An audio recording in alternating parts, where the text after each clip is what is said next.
How you doing? All right, today's focus, Corey Haim. The late, the great Corey Haim. Now, I'm going to talk mostly about Corey Haim, but I will interject a little bit about my life because this is really close to home because I grew up just down the street. See that stop sign there? Make a right there, 2 blocks down. You can walk here from where I grew up. And I'm looking right across the street right now. See that plaza? I worked there as a teenager for, 2 years, 3 years, something like that.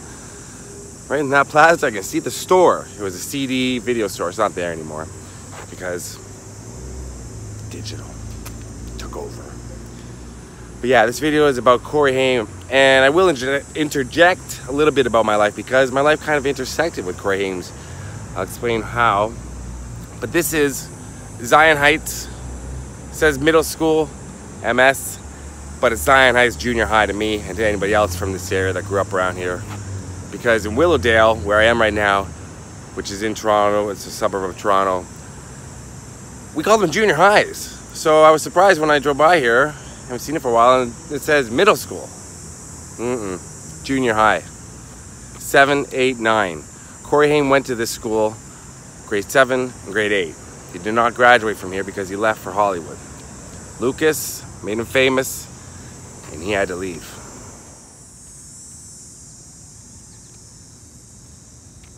So yeah, this is where Corey Haim attended school. Now, it's summer right now. I don't know if there's anything commemorating him inside the school. Nobody's here right now. In Toronto, school doesn't start till after Labor Day.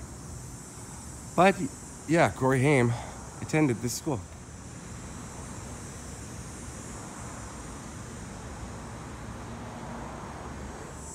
Now, Corey Haim died in California at the Oakwood Apartments, which is just kind of it's hard to explain, but it's kind of near Universal Studios, so it's on the way, right between the Valley and Hollywood, in the mountains, kind of in the hills, I should say.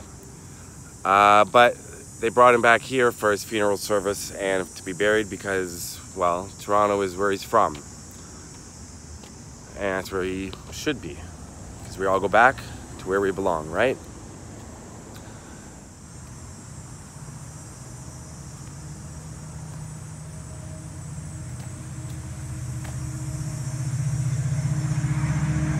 This field has been here for years. I don't remember the basketball courts. I'm not a basketball player at all, so I don't think I ever played basketball here. But we used to come to this soccer field all the time.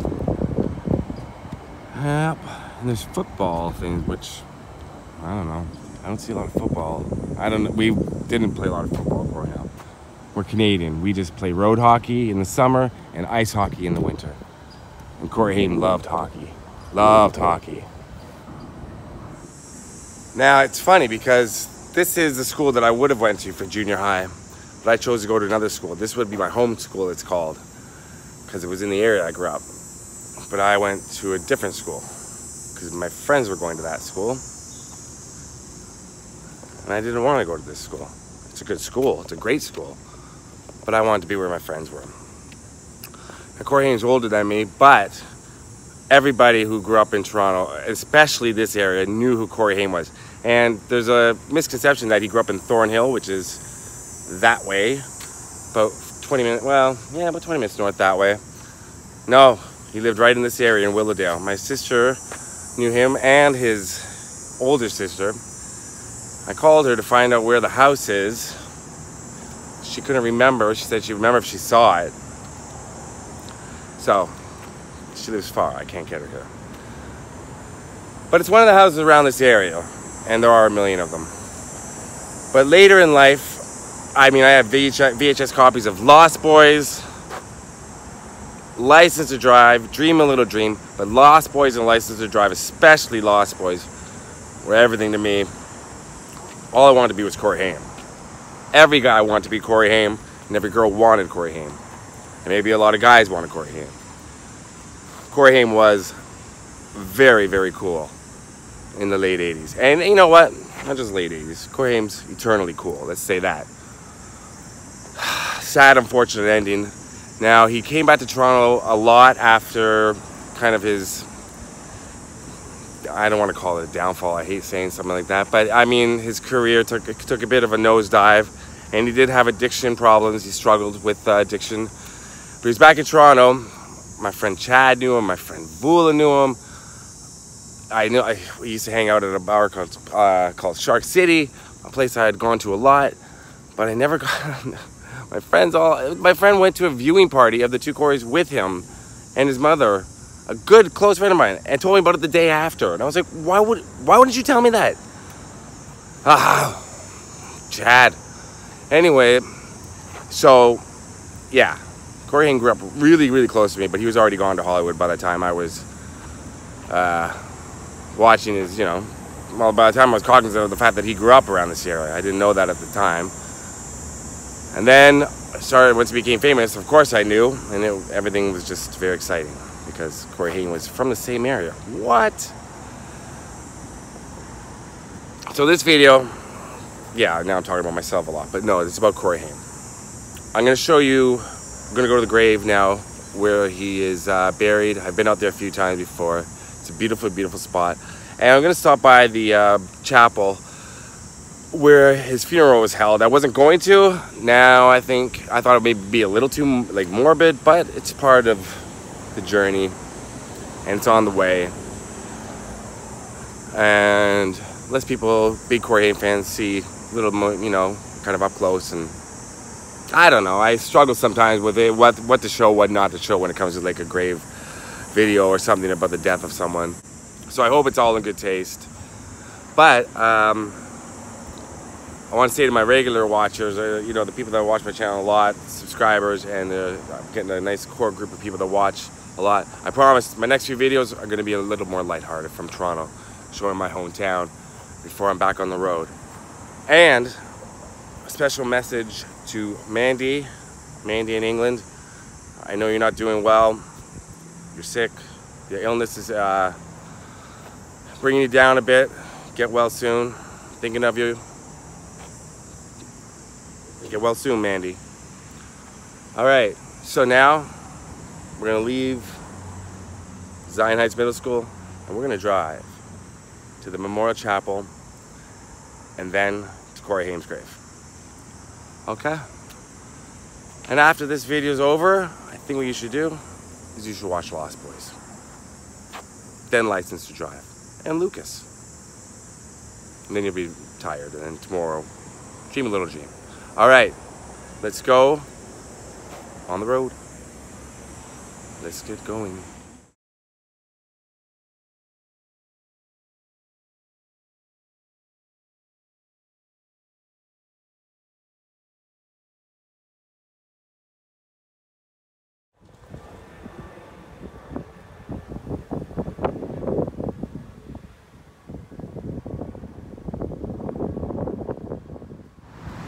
So behind me, that's the Steeles Memorial Chapel. That's where the funeral services for Corey Haim were held. My university is right up the street.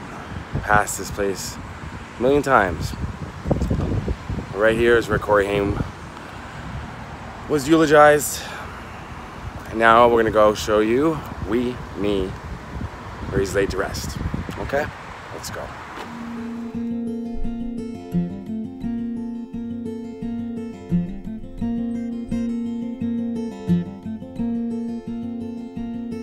There's a sweetness a coming around again. I said I'm gonna take it to you. Yeah, you could have been my only friend. I'm gonna take it to you. Sweetness passed out on the floor. I'm gonna take it to you, honey. That's what they made it for. I'm gonna take it to you. Sweet. Man, it ain't so sweet. Yeah, yeah, yeah.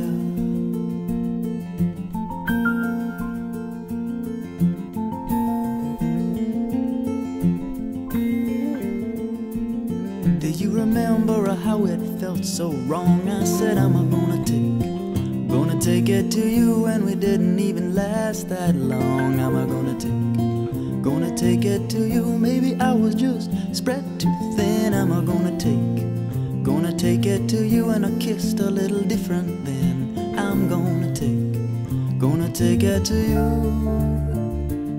Sweet.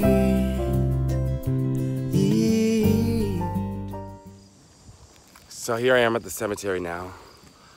It's kind of strange how I just know exactly where to go. But I've been out here a few times to Corey Haim's grave. And now I'm going to show it to you and let you see it. Pay my respects to someone I grew up really, really, really idolizing. And here it is right down here.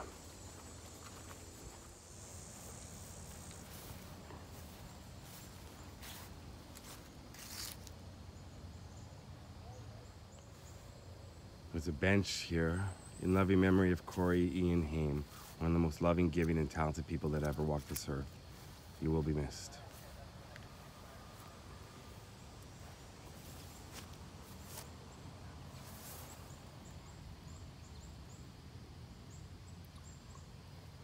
People come out here and leave a lot, as you can see. I brought a rock. And that rock's from Detroit.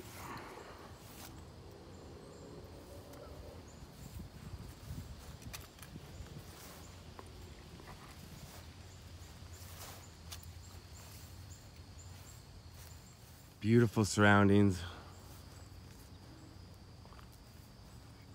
Pretty much it's at the very back of the cemetery. Far left, you go in, far left.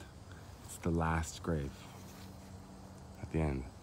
As you can see, it's got his nickname, Haimster, and the number's 222, which is something between him and Corey Feldman. A lot of people speculate on what it means. Some people say it was his hockey jersey. I can guarantee you it's not his hockey jersey from Toronto, because we don't put 3 numbers on.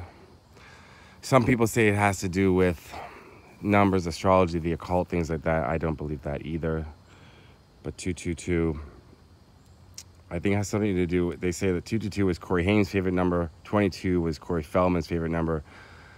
They've never really said, but also November 22nd, 11/11 equals 222. November 22nd, I think it has something to do with that date. That's something special for Corey Haim and Corey Feldman, maybe when they met. That's my guess. But I could be wrong. You'll always be loved and forever be in our hearts. Peace. Not much else I can say about where I am right now. For fans of Corey Haim, I hope that you watch this video. This is something you want to see. For anyone else who really doesn't know who Corey Haim is, go search out some of his movies, especially Lost Boys, License to Drive. Yes, he had a troubled life, but he was a very talented young guy, and from all accounts and purposes, from what I've heard, a really great guy.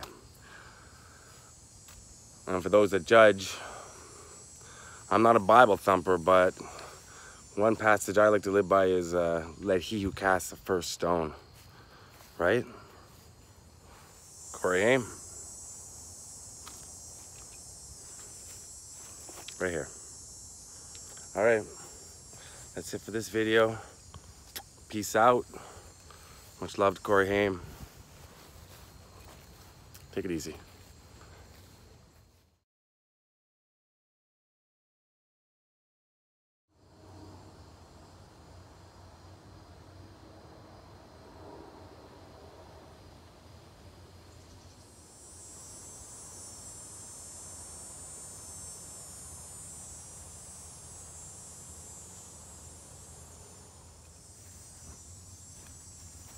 People are strange when you're a stranger.